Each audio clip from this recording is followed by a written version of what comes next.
O ex-presidente Lula disparou para 37% na última pesquisa do Ibope e isso é muito, mas muito preocupante, né? Só para a gente ter uma noção, fazendo uma análise ali das últimas eleições, bateu recorde a maior parte das cidades de nulo, branco e abstenção, ou seja, de pessoas que não foram votar. Antes de qualquer coisa, vale ressaltar que aquela história de que se mais da metade da população anular o voto, você cancela a eleição e aquela galera que se disputou não vai poder disputar mais, é mentira. Se uma pessoa for votar, essa uma pessoa vai escolher os 513 deputados, vai escolher os senadores, vai escolher o presidente da república. Não adianta anular voto, não adianta votar branco, não adianta não ir votar. Você simplesmente está fazendo uma escolha e essa escolha é de deixar alguém que não se interessa por política pegar um santinho no chão e escolher um deputado, um senador, um presidente da república aleatório por você. Você está abrindo mão da sua escolha, o que é, de certa maneira, fazer uma escolha também. Mas onde eu quero chegar com tudo isso? A expectativa é que para as próximas eleições, nulo, branco e abstenção fique ali em torno de 50%.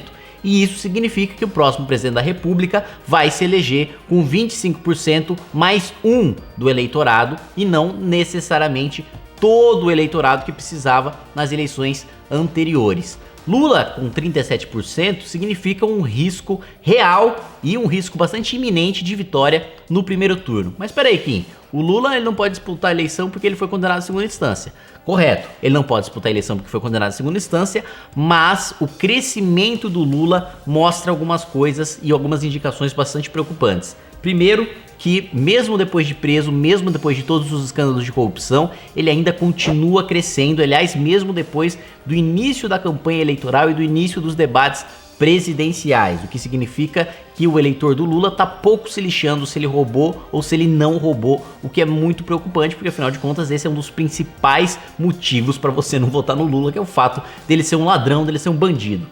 E outro ponto é que quem quer que o Lula apoie vai receber boa parte dos seus votos. É claro que o Lula não vai conseguir transferir os 37% para o Haddad, mas boa parte vai sim ser transferido e quando você faz um cenário ali sem o Lula, o Haddad bate seus 15%, sendo que a propaganda na televisão ainda nem começou e muito provavelmente o nome eleitoral do Haddad vai ser Haddad Lula ou alguma coisa do tipo, para que o eleitor mais simples, para que o eleitor que não tem acesso à informação pense que está votando no Lula. Então, muito voto vai ser convertido no Haddad, existe um risco real de que no segundo turno o PT vença essas eleições com o Haddad. Se o Lula disputasse, haveria até o risco dessa vitória ser no primeiro turno, mas não disputando, com certeza vai haver um segundo turno e, na minha opinião, com certeza Haddad, o PT, vai estar nesse segundo turno e por isso a gente tem de estar muito atento para desconstruir completamente as mentiras que vão ser ditas por Fernando Haddad no seu debate,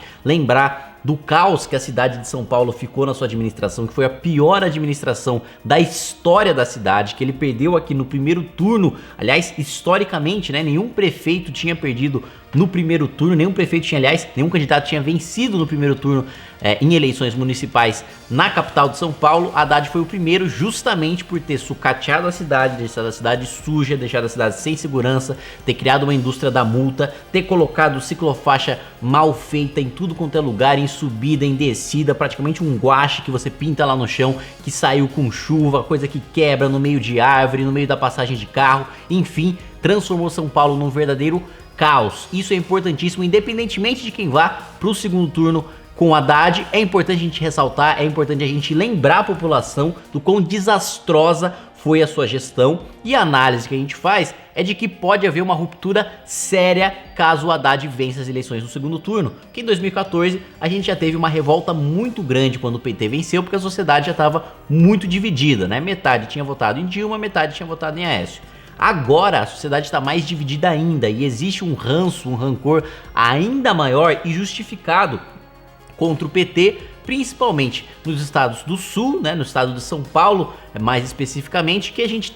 com certeza teria manifestações como a gente teve manifestações em 2014 na eleição da Dilma, quando ela basicamente descumpriu, já no primeiro dia em que ela venceu a eleição, descumpriu todas as suas promessas e começou a atacar a Operação Lava Jato que estava começando a surgir. A gente não pode esperar nada diferente de um eventual governo Haddad, mesmo porque um eventual governo Haddad tiraria Lula da cadeia, né? Daria um perdão presidencial para Lula, o que faria com que o país de fato pegasse fogo, de fato entrasse num atrito muito grande. Esse é um risco real e institucional que a gente corre e que a gente precisa estar muito atento para que isso não aconteça de maneira nenhuma. Analisando esse cenário, a gente precisa mais do que nunca focar em bater, em desconstruir as candidaturas do PT, em desconstruir completamente todas as mentiras, todos os marqueteiros, todos os senadores, todos os deputados, todos os governadores que vão fazer propaganda pro presidente do PT, para que a gente não sofra esse risco até institucional. Sabe-se lá o que Haddad poderia fazer além de soltar Lula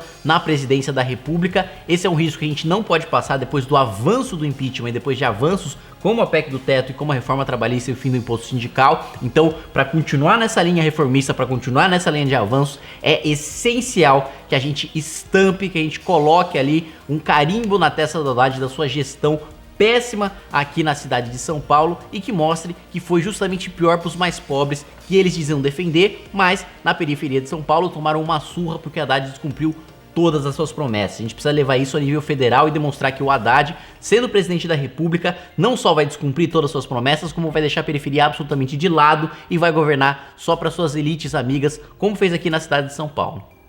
Inscreva-se no nosso canal youtube.com/mblivre. Precisamos da sua ajuda. Acesse mbl.org.br/contribua.